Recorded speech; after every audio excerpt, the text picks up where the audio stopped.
नमस्कार, मैं बंसराज और आप देख रहे हैं व्यक्ति भारत। मित्रों, आज मैं उत्तर प्रदेश के उस चर्चित सीट के विधायक के यहाँ हूँ जिसको आप पूरे पटल पर देखते रहे होंगे और एक पूरे देश का इस पर टकटकी लगी हुई थी।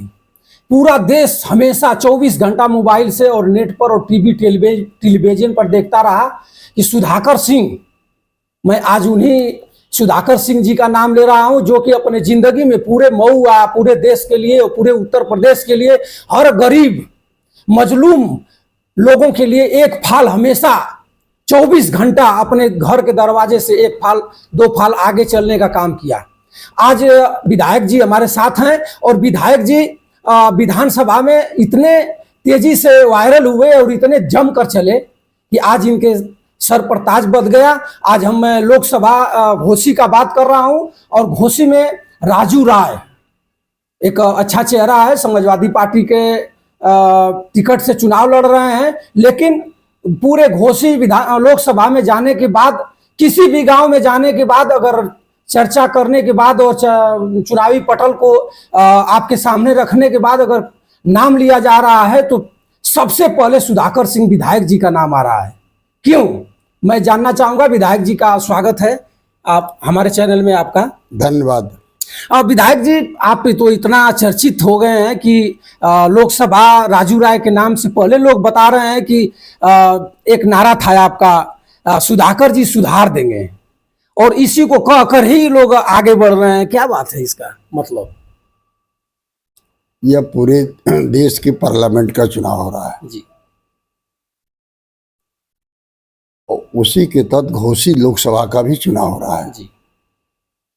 हमारे प्रत्याशी राजू राय जी, जिनको समाजवादी पार्टी ने टिकट दिया है, जी, पढ़े लिखे विद्वान आदमी हैं, अच्छे समाज सेवी हैं जी, और अपने सेवा के माध्यम से पूरे हिंदुस्तान में बंगलौर से लेके यहाँ तक सारी सेवा करते रहते हैं। तो हमारे प्रत्याशी के मुकाबले कोई कैंडिडेट नहीं है। ओम प्रकाश राजभर बताते हैं कि घोसी जो विधानसभा है, यहाँ हमारा एक बाहुल क्षेत्र है और बाहुल में इनका यहाँ वोट है, और इस बार बता रहे हैं कि इस बार मैं राजू राय को किसी भी हालात में लतार कर जीत कर चुनाव दिल्ली जाऊंगा। कैसे इनके सामने आप लोग लड़ाई लड़ेंगे? ओम प्रकाश जी जीवन में कभी सत्य नहीं बोले हैं, हमेशा असत्य बोलते हैं और कभी एक पार्टी में नहीं रहते हैं जी। उनको सुबह दोपहरिया शाम तीनों टाइम पूछना पड़ता है कि आप इस समय किस पार्टी में हैं। जी। तो उस व्यक्ति के जवाब का जवाब मैं कैसे दूं? जो दोपहर में इधर है तो शाम को दूसरी तरफ चले जाएंगे। ऐसे लोगों का बातों का कोई ध्यान नहीं दिया जाता है, सुन लिया जाता है। एक भाषण दिए हुए हैं कि अगर मैं चुनाव यहाँ से जीत रहा हूँ और चाहे नहीं जीत रहा हूँ, तो अगर कोई मंत्री उत्तर प्रदेश के विधानसभा में अगर कोई इस्तीफा देगा तो ओम प्रकाश राजभर रहेगा। क्या इनकी अटकलें फिर यहाँ से उनको महसूस हो गया क्या कि मैं चुनाव हार रहा हूँ और विधानसभा में मेरी इस्तीफा को मांगने से पहले ही मैं दे दूंगा? उनका नैतिक कर्तव्य है, यदि वो चुनाव हारते हैं तो नैतिक जिम्मेदारी अपने ऊपर लेते हुए स्वतः उनको मंत्री और विधानसभा दोनों से इस्तीफा दे देना चाहिए। वह दिन बहुत करीब है कि नैतिकता को यदि मानेंगे तो 4-5 तारीख को इस्तीफा इनको दे देना चाहिए। आज पर्चा दाखिला है और राजू राय जी का भी है और ओम प्रकाश जी के बेटे अरविंद का भी शायद है, और पर्चा दाखिला में केशव मौर्य जी आ रहे हैं, उप मुख्यमंत्री, और आपके तरफ से कोई शीर्ष नेता आ रहे हैं कि आप राजू राय ही काफी हैं? और आप? केशव मौर्य असगुन आदमी हैं। पिछले दिनों केशव मौर्य जी और ब्रिजेश पाठक जी उनका पर्चा दाखिल कराने, चुनाव लड़ाने सब आए थे जी। और आए और बेचारे भूतों न भविष्यत, उतने वोट से न कोई हारा था न हारेगा। ये तो आ गए हैं तो उसी तरह से हार सुनिश्चित है। विधायक जी, आप केशव मौर्य एक उप मुख्यमंत्री हैं, डिप्टी सीएम भी हैं, और आप बता रहे हैं कि असगुन है, तो ये लोग क्या सोचेंगे आपके प्रति? ये असगुन नहीं होते तो जिसको जनता ने नकार दिया हो, खुद विधानसभा हार गया हो 2500 वोट से, 1000 वोट से, उसको भाजपा ने कलेजे से लगा लिया है। ऐसे ही भाजपा के अंदर लोगों की जमात है कि जिनके पास एक भी वोट नहीं होता है उसको भाजपा गले लगा लेती है। क्या मतलब है विधायक जी कि अगर बीजेपी के खिलाफ अगर कोई भी आवाज उठा रहा है उसके यहाँ ईडी सीडी क्या बोला जाता है, जांच वगैरह सब, टेलीफोन, थाना का दरोगा भी टेलीफोन करके वोटरों को भी हड़का रहे हैं लोग। क्या मतलब है, किस देश की दिशा किस तरफ लोग ले जा रहे हैं? कभी कभी हिटलर भी इस रास्ते पर चलने की कोशिश किया था, मुसोलिनी भी इस रास्ते पर चलने की कोशिश किया था। कहीं अता पता इतिहास में चला नहीं हिटलर और मुसोलिनी दोनों का। जी। इसी रास्ते पर माननीय मोदी जी भी चलने की कोशिश कर रहे हैं। तो क्या मोदी जी इस बार अपनी सीट को छोड़ देंगे या कि फिर काबिज हो जाएंगे? क्या आपको लग रहा है? आप तो पूरा देश में घूम रहे हैं। उनकी सीट तो बनारस है जी, भारत के प्रधानमंत्री हैं जी, और प्रधानमंत्री होने के नाते वो सीट जीत जाए, जी। लेकिन वो जिताने के काबिल नहीं है। कुछ लोग बता रहे हैं कि इस बार बनारस से निर्विरोध हो सकते हैं, सत्य बात है तो क्या? सबका पर्चा खारिज करा दें, निर्विरोध हो जाए। यानी जबरदस्ती से पर्चा खारिज करा सकते हैं लोग? खारिज करा दें, निर्विरोध हो जाए।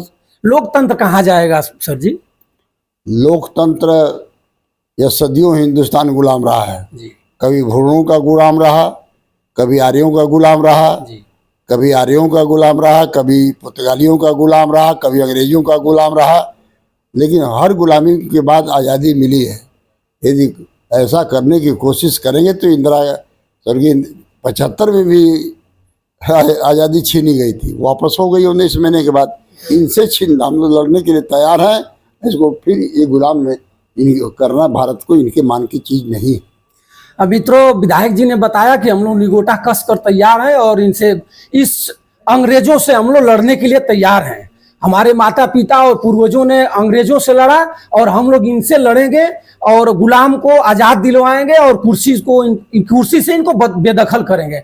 आपके सटे हुए बलिया है और बलिया में सनातन पांडे जी को टिकट समाजवादी पार्टी एक बार फिर अखिलेश यादव उनके पर भरोसा जताया और दे दिया है। क्या वो जीत जाएंगे या कि फिर वो भी नैया उनकी?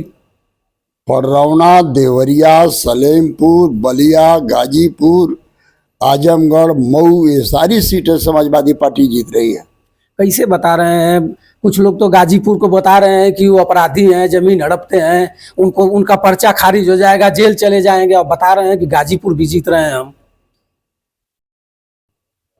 वहाँ ब्रजेश सिंह क्या है, ब्रजभूषण सिंह क्या है? इन लोगों को तो महात्मा जी है ना। इन लोगों पर तो बीजेपी के लोग अक्षत पानी मार करके गंगा जी में नहवा धुला कर शायद उन लोग पवित्र कर दिए हैं लोग। पवित्र करने की उधारा है। ये सब राजनीति में कुछ चलता होता नहीं। परिस्थितियों बस आदमी गुंडा बनता है, बदमाश बनता है, परिस्थितियों बस सुधर जाता है। लेकिन पॉलिटिकल दृष्टि से ये सारी पार्टियां, अखिलेश यादव की लहर चल रही है, सब जीत रही समाजवादी पार्टी। तो मित्रों, मैं था घोसी विधानसभा विधायक जी के यहाँ और विधायक जी ने बताया कि इस बार हम लोग पूर्वांचल में एकदम सब फतह करके चले जाएंगे। मोदी जी का एक विचार है और योगी जी का नहीं चलेगा। और मित्रों, मैं फिर आज पर्चा दाखिला है, विधायक जी व्यस्त भी हैं, किसी तरह हम लोगों को समय दिए। मैं फिर कभी मुलाकात होगी तो आप लोगों को विधायक जी से कुछ जमीनी चर्चाओं के बारे में जानूंगा और बताऊंगा। आप सभी मित्रों को बंसराज यादव का सादर प्रणाम।